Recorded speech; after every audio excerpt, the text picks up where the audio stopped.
வணக்கம்.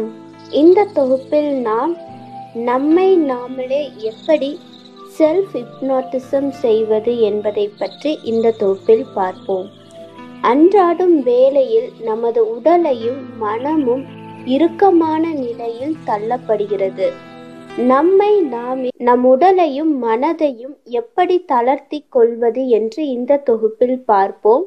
இது ஒரு வகையான செல்ஃப் ஹிப்னாட்டிசம் என்றும் கூட சொல்லலாம், யோக நித்திரை என்றும் சொல்லலாம். முதலில் நாம் ஒரு விரிப்பை விரித்து நன்கு கை கால் நீட்டி படுத்து கொள்ள வேண்டும். நம் கை கால் நீட்டி ரிலாக்ஸ் பொசிஷன்ல படுத்தால் மட்டும் நம் உடல் தளர்ந்து விடுவது இல்லை.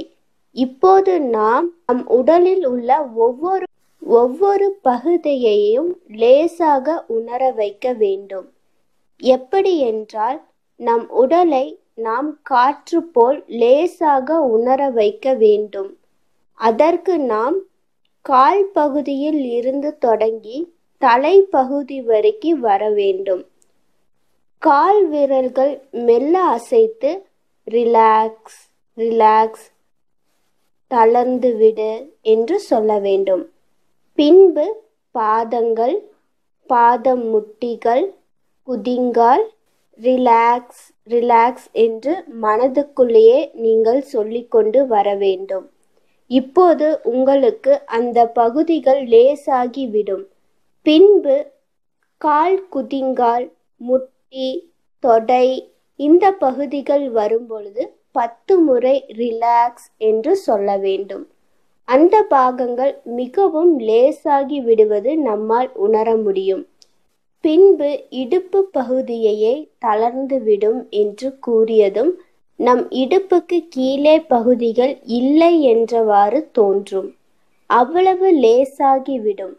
பின்பு வயிறு, முதுகு, மார்பு, கை, ஷோல்டர், கழுத்து, வாய், தாடை, வாய், மூக்கு, கண், காது, நெற்றி, தலை இப்படி ஒவ்வொரு பகுதியையும் நாம் அதை குறிப்பிட்டு நம் மனதிற்குள்ளேயே லேசாகி விடு, தளர்ந்து விடு அல்லது ரிலாக்ஸ் என்று நம் மனதிற்குள் சொல்ல நம் உடல் தளர்ந்து விடும். நாம் காற்றில் மிதப்பது போல நமக்கு தோன்றும். பேசிக் ஹிப்னாட்டிசம் செய்யக்கூடியவர்கள் சொல்லக்கூடியதை நாமும் இந்த தொகுப்பில் கற்பனை செய்து கொள்வோம். நம் உடலை தளர்த்திய பிறகு நம்மை நாமே ஒரு கற்பனை உலகத்திற்கு கொண்டு செல்ல வேண்டும். நம்மை நாமே ஹிப்னாட்டிசம் செய்வதால் உடலை தளர்த்தி விட்டாலே நமக்கு அறியாமல் தூக்கம் வந்துவிடும். அது தவறு இல்லை.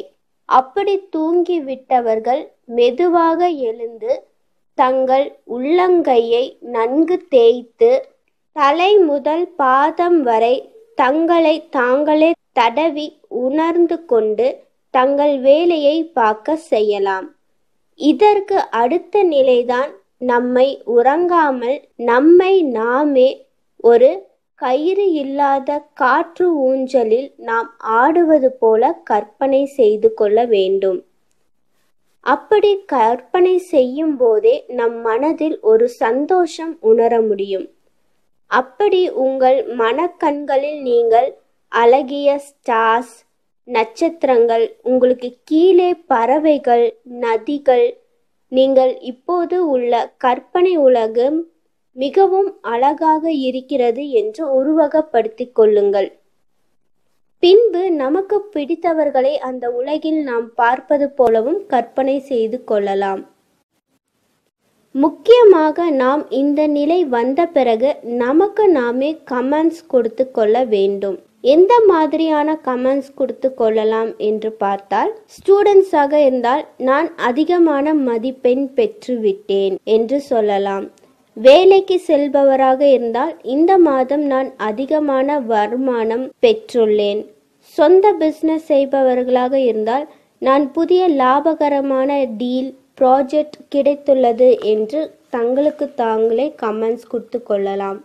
அல்லது புதிய வீடு, வாகனம் வாங்கிவிட்டேன் என்று ஏதாவது ஒரு கமெண்ட்ஸை நாம் 10 முறை நமக்குள் நாமே சொல்லிக்கொள்ள வேண்டும். அந்த கமெண்ட்ஸை நாம் 10 முறை கூறி உங்களுக்குள்ளே அந்த கமெண்ட்ஸை கொடுத்து கொள்ளுங்கள். நமக்கு நாமே கமெண்ட்ஸ் கொடுக்கும் பொழுது நம் உடல்தான் தளர்ந்த நிலையில் இருக்கும், நம் மனமும் மூளையும் விழிப்புணர்வுடன் தான் இருக்கும். 10 முறை கமெண்ட்ஸ் சொன்ன பிறகு நாமே மெதுவாக நம் கண்களை திறந்து நம் உடலை மெதுவாக அசைத்து 10 நிமிடம் கழித்து அந்த இடத்தை விட்டு வெளியேறி விடலாம். இதை நாம் நமக்கு பிடித்த எந்த நேரத்திலுமே நாம் செய்து வரலாம். இவ்வாறு நாம் தொடர்ந்து செய்து வந்தால் நாம் நினைப்பது நிச்சயம் ஒரே மாதத்தில் நடக்கும். நன்றி.